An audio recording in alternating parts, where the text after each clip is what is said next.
Feelings یا جن کو جانوروں کے بارے میں بھی تھوڑی فیلنگز ہیں، اور اگر آپ انہیں ہرٹ کرتے ہیں تو یہ اس انسان کے ریلیجن کے پرتی جانا ہے.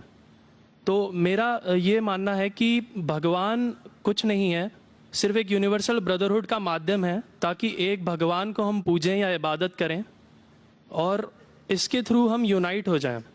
تو میرا سوال یہ ہے کہ ہم ہمیشہ بھگوان کو اس طرح تولتے ہیں کہ اسے انسان کی طرح فیلنگز ہیں، وہ ہمیں سزا دیتا ہے، ہمیں ریوارڈ کرتا ہے، پر ہمارے علاوہ اس یونیورس میں اس ورڈ پہ سٹریس کروں گا، یونیورس میں جانور بھی ہیں جن کا کام اس بھگوان کے بنا چل رہا ہے، جن میں کوئی فیلنگز نہیں ہے، نہ وہ قرآن پڑھتے ہیں نہ بائبل پڑھتے ہیں. وہ بھی جیوت ہیں، ہم بھی جیوت ہیں. ہمیں ایک گمان ہو گیا ہے کہ ہم تھوڑے اسمارٹ ہیں، پر وہ بھی اس سرشٹی کا حصہ ہیں. تو اس یونیورسل بردرہڈ میں ان کے پرتی ہماری بھاونائیں کے بارے میں کچھ ذکر ہو، اور میں جاننا چاہوں گا کہ کیا پینتھیزم اس کا ایک سولوشن نہیں ہے، کیونکہ اس میں ہم کسی ایک انڈیویجول کو ورشپ نہیں کرتے. جیسا کہ جوڈائزم میں کہا گیا کہ I am a jealous God, اور ایک جیلس ایک ایسا ایموشن نہیں ہے جسے ہم پوج سکیں میرے حساب سے. پر اگر ہم پینتھیزم کو ایک سولوشن مانیں تو یہ ایک ایسی چیز ہے جو ہمیشہ رہی ہے. پیڑ ہمیشہ رہے ہیں، یہ یونیورس ہمیشہ رہا ہے، جبکہ دھارنائیں ڈیفینیشنز بھگوان کی ہمیشہ بدلتی رہی ہیں. تو اگر ہم گاڈ کو کانسٹنٹ کے روپ میں دیکھنا چاہتے ہیں اور اسے ایک مادھیم بنانا چاہتے ہیں آپسی بھائی چارے کا، عالمی بھائی چارے کا، تو کیا پینتھیزم اس کا ایک سولوشن نہیں ہے؟ بھائی صاحب نے سوال پوچھا کہ یونیورسل بردرہڈ ہم صرف انسانوں تک محدود رہ گئے ہیں، کیا جانور میں جان نہیں ہے؟ اور یہ بھگوان کو ہم نے خود بنایا تاکہ عالمی بھائی چارہ رہے، لیکن کیا پینتھیزم اس کا سلوشن نہیں ہے کہ بھگوان کو ہم دوسرے روپ میں دیکھیں؟ بھائی صاحب کا اچھا سوال ہے. سوال کے دو حصے ہیں. پہلا ایک حصہ ہے کہ یونیورسل بردرہڈ صرف محدود انسانوں تک کیوں، جانور پیڑ پودوں کو کیوں نہیں لیا گیا؟ دوسرا سوال، کیا پینتھیزم اس کا سلوشن نہیں ہے؟ پہلے سوال کا جواب کہ یونیورسل بردرہڈ عالمی بھائی چارہ کے اندر ہم باقی جیوت چیزوں کو کیوں نہیں لیتے؟ اگر لیں گے تو جینا ہی ممکن نہیں ہے. اگر ہم لیں گے باقی جیوت چیزوں کو، ہم عالمی بھائی چارے میں لیں گے تو آپ کو یہاں کھڑے رہنا بھی ممکن نہیں ہے 5 منٹ تک کے. کیوں؟ میں بولوں گا، کیونکہ میں ڈاکٹر ہوں. بھائی چارہ کا ایک اصول ہے کہ دوسرے بھائی کا قتل مت کرو، اصول ہے کہ نہیں؟ ٹھیک ہے. آپ سانس لے رہے، ابھی سانس لے رہے نا، آپ جب سانس لیتے لاکھوں جرمز کا قتل کر رہے ہیں. آپ کیسے بھائی، یہ لاکھوں لوگ کا قتل کر رہے جینے کے لیے، یہ کیسا بھائی چارہ ہے؟ تو اسی لیے بھائی چارے کا ڈیفینیشن ذرا ہم برابر طور سے سمجھ لیں، پھر ہم ڈسکس کریں. کیونکہ اگر آپ کہیں کہ ہر جیوت چیز میرے بھائی ہے تو آپ بھائی چارے کے خلاف. کوئی بھائی چارہ میں یہ نہیں ہے کہ دوسروں کا قتل کرو اپنے آپ کو زندہ رکھنے کے لیے. کبھی بھی اسلام میں یہ نہیں کہا گیا ہے کہ دوسروں کو دباؤ اپنے آپ کو اونچا کرنے کے لیے.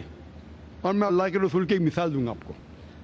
اللہ کے رسول فرماتے ہیں، آپ جب دیکھتے ہیں ایک کھجور کا درخت، پام ٹری، وہ ایک مومن کی مثال ہے، مسلم کی مثال ہے، تو صحابہ سوچتے اس کا کیا مطلب؟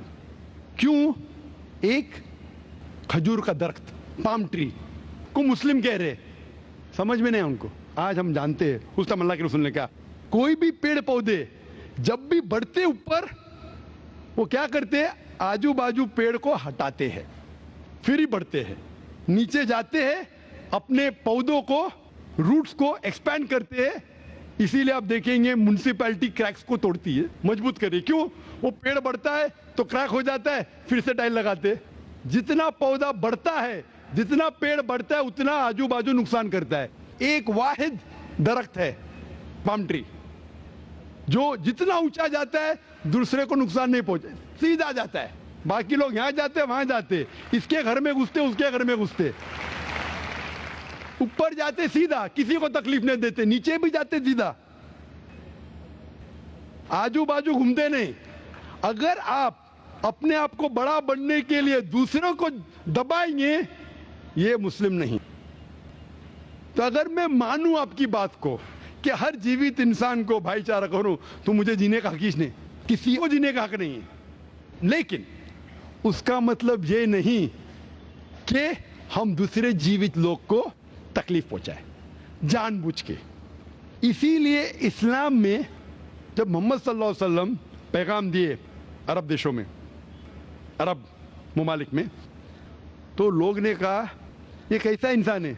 جب اللہ کے رسول نے کہا کہ اونٹ کے اوپر زیادہ وزن مت ڈالو، حرام ہے، گھوڑے کو زیادہ تکلیف مت دو، تو لوگ کہنے لگے یہ تو ابھی انسانوں کی حقوق کی بات کر رہا تھا، ابھی جانوروں کے حقوق کی بات کر رہا ہے۔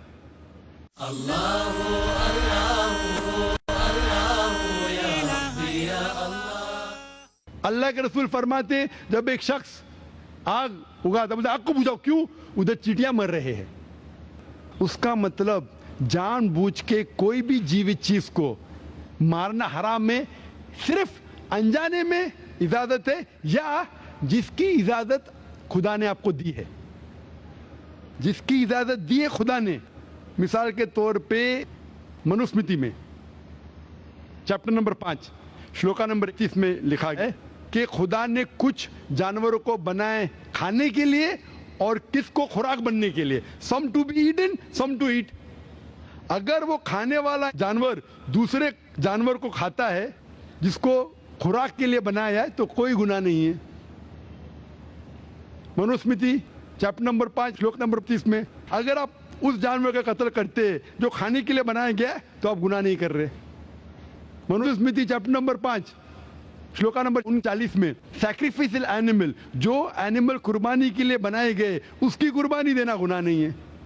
میں کیوں ہندو دھرم سے کہہ رہا ہوں، مسلم سے بھی کہہ سکتا ہوں، بہت سے حوالے۔ اس کا مطلب ہمیں کسی کو تکلیف نہیں دینا چاہیے، لیکن اگر انجانے میں چلتے چلتے چیٹی مر گئی تو آپ باہر چلے نہیں سکیں گے، آپ سانس لیں گے جرم، تو اللہ تعالیٰ نے جرم کو پیدا کیا ہے مرنے کے لیے عام طور پہ، تو آپ گنہگار نہیں۔ معلوم کچھ جین لوگ ماسک پہنتے تو بھی مرتے، پانی کو ابالتے، ابالنے سے مار رہے، ابالنے پانی پی کے فائدہ کیا؟ اندر مارنے کے بدلے باہر مار رہے، کیا فائدہ؟ یہ ممکن ہی نہیں ہے۔ لیکن جان بوجھ کے کوئی جانور کو، اور ایک مثال دوں گا، ہمارے خطیب جمعہ نماز پڑھائے تھے کل ڈاکٹر عثمان، ان نے اپنے خطبے میں مثال دی تھی، کیا ایک عورت تھی جو بہت بے حیا تھی، کیا کہیں گے، جو عام طور پہ لوگوں کی زینت تھی۔ میں لفظ اردو ذرا میری کمزور ہے، میں کسی کو ٹھیس نہیں پہنچانا چاہتا، انگلش میں کہیں گے ناٹ وتھ گڈ کیریکٹر، بازاری عورت۔ ذرا میں ایسے لفظ نہیں استعمال کرنا چاہتا کسی کو چوٹ پہنچے، تو بازاری عورت تھی جو بہت گناہ کرتی تھی، لیکن ایک وقت ایک کتے کو پانی پلایا تو اللہ کے رسول فرماتے صرف وہ ایک اچھے عمل کی وجہ سے خدا نے اسے جنت میں ڈالا۔ بازاری عورت غلط کام کرتی ہے، زنا کرتی ہے، ایک عمل کیا کی، ایک کتے کو پانی دی، انسان کو نہیں کتے کو، اور اللہ اسے جنت میں ڈالتا ہے۔ دوسری طرف ایک اچھی عورت، نیک عورت، لیکن ایک بلی کو بند کرتی ہے، چین کر کے رکھتی ہے، اس کی آزادی کو قید کرتی ہے، اللہ تعالیٰ اس کو جہنم میں ڈالتا ہے، نرک میں ڈالتا ہے۔ اسے کہتے جانوروں کے حقوق، مطلب جانوروں کے بھی حقوق اسلام میں ہیں۔ اللہ کے رسول فرماتے کہ چڑیا کی جان بھی مت لو بنا وجہ، چڑیا سپیرو، آپ پڑھیں گے قرآن میں اور حدیث میں کئی اس کے پر لیکچر۔ تو اس لیے ہم مانتے ہیں کہ جیوت چیز کا ہمیں احترام کرنا چاہیے، اس کے رول ریگولیشن ہے۔ بولیں گے سب جیوت چیز میرے بھائی ہیں، نہیں بھائی، سب بھائی نہیں ہیں۔ ابھی کچھ لوگ اتنا کرتے، کتے کے پیچھے ہر مہینے لاکھ روپیہ خرچہ کرتے، ارے غریب لوگ مر رہے، لاکھ روپے سے 10 گھر ہر مہینے لاکھ روپیہ اپنے پوڈل کے اوپر ڈالتے ہیں، لاکھ روپے سے کم از کم 10 گھر تو چلیں گے نا مہینے، 20 گھر چلیں گے بمبئی میں، ہاں کہ نہیں؟ وہ 20 گھر کو سنبھالو نا، ایک پوڈل کو سنبھال رہے، یہ کدھر کا اسلام ہے؟ ٹھیک ہے جانور کی قدر کرو، اتنا قدر مت کرو کہ اس کے ہاتھ میں چین ڈالو سونے کی، یہ کرو، یہ کھانا لے کے آؤ، کھانا لے کے آتے لاکھ روپے کا، آپ سمجھ رہے نا؟ تو اتنا مت اسراف کرو